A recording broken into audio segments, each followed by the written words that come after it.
Assalamualaikum warahmatullahi wabarakatuh. Salam dan bahagia. Perkenalkan, nama saya Dea Adelina Zakia.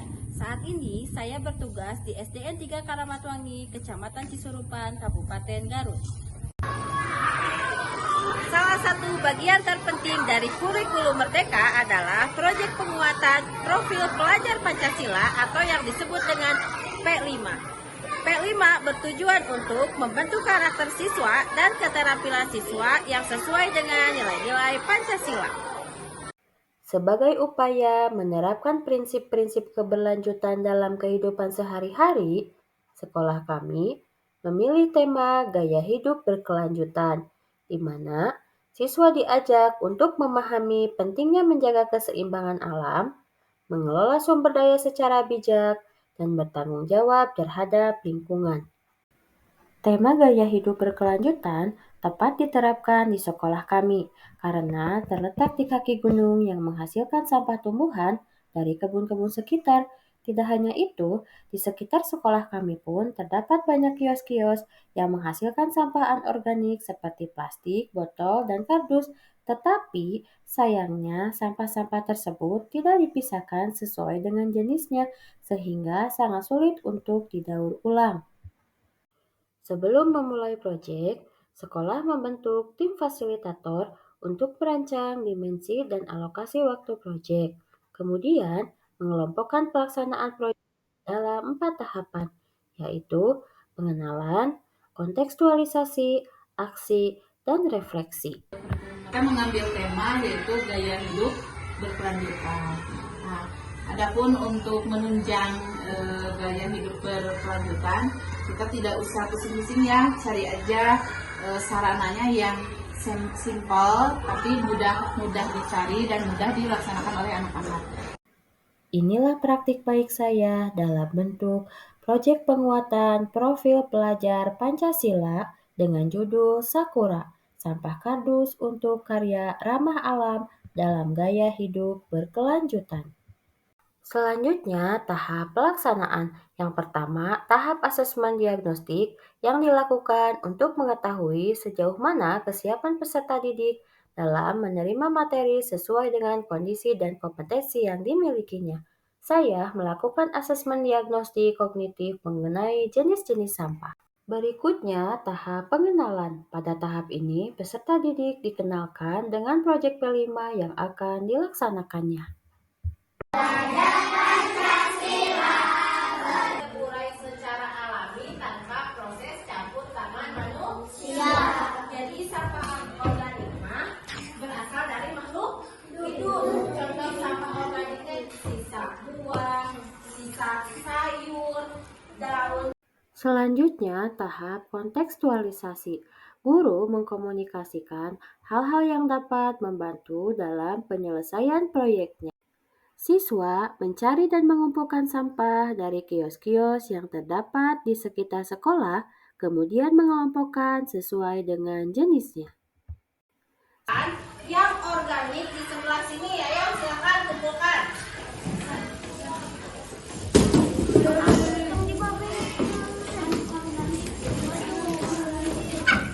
Kardus dapat dimanfaatkan menjadi barang-barang yang berharga. Coba ada yang tahu nggak kira-kira kardus itu mau atau bisa dibuat seperti apa? Nah, kalau tidak, untuk proyek yang akan kita lakukan minggu depan, kardus-kardus tersebut akan kita olah menjadi yang pertama rak buku, yang kedua bingkai, dan yang ketiga adalah gantungan kunci. Dari kardus saya mau bikin rak buku, mau bikin bingkai, mau bikin gantungan kunci.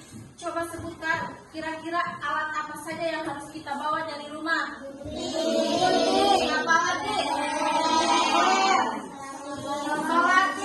Berikutnya yaitu tahap aksi, di mana tahap ini meliputi pembuatan pola, pemotongan, penempelan, dan juga penyempurnaan. Berikut adalah cuplikan video dari tahap aksi serta hasil karya.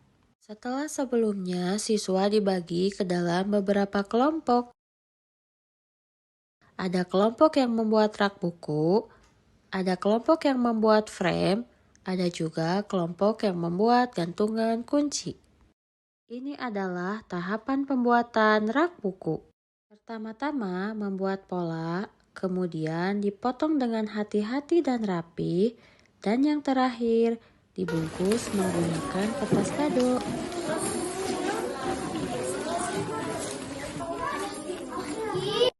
Berikutnya, tahap membuat pola untuk frame. Memotongnya dengan hati-hati dan rapi. Pemberian selotip untuk menempelkan tumbuhan. Kemudian menempelkan tumbuhan dengan hati-hati dan rapi.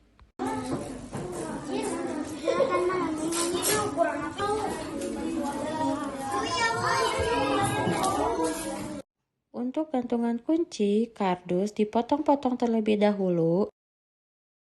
Pemberian pola, digunting, pemberian lakban, kemudian penempelan bunga dengan rapi, dan yang terakhir pemasangan gantungan.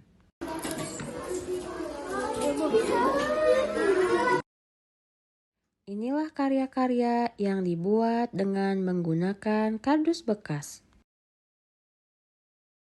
Terdiri dari rak buku, frame, dan gantungan kunci.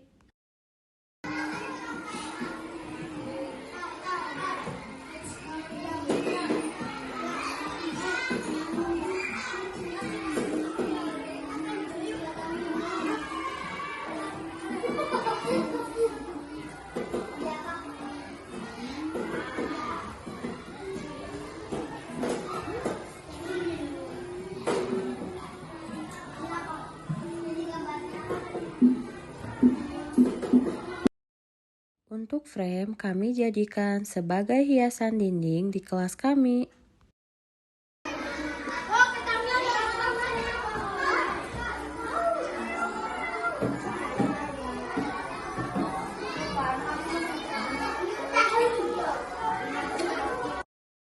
Dan untuk rak buku, kami gunakan untuk menyimpan buku bacaan bermutu sehingga terlihat lebih rapi. Selanjutnya, tahap asesmen sumatif. Siswa mengerjakan lembar evaluasi sesuai dengan keadaan yang dialaminya, dengan harapan siswa dapat mengukur kemampuan diri dari hasil proyek yang dikerjakannya. Dan tahap yang terakhir adalah refleksi.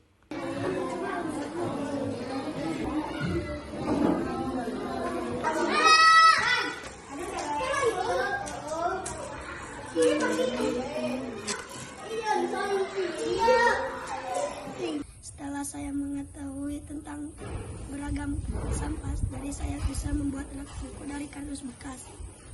Saya berpikir praktik baik tentang pengolahan sampah kardus yang dilakukan oleh Bu Dea bisa menjadi role model proyek penguatan profil pelajar Pancasila, karena bisa mengurangi pencemaran lingkungan, juga dapat pula menjadi barang-barang yang bermanfaat. SDN 3 Kramatwangi ada pelopor untuk penerapan kurikulum merdeka, yaitu menerapkan P5 yang dipelopori oleh Ibu Dea sebagai guru kelas 4A.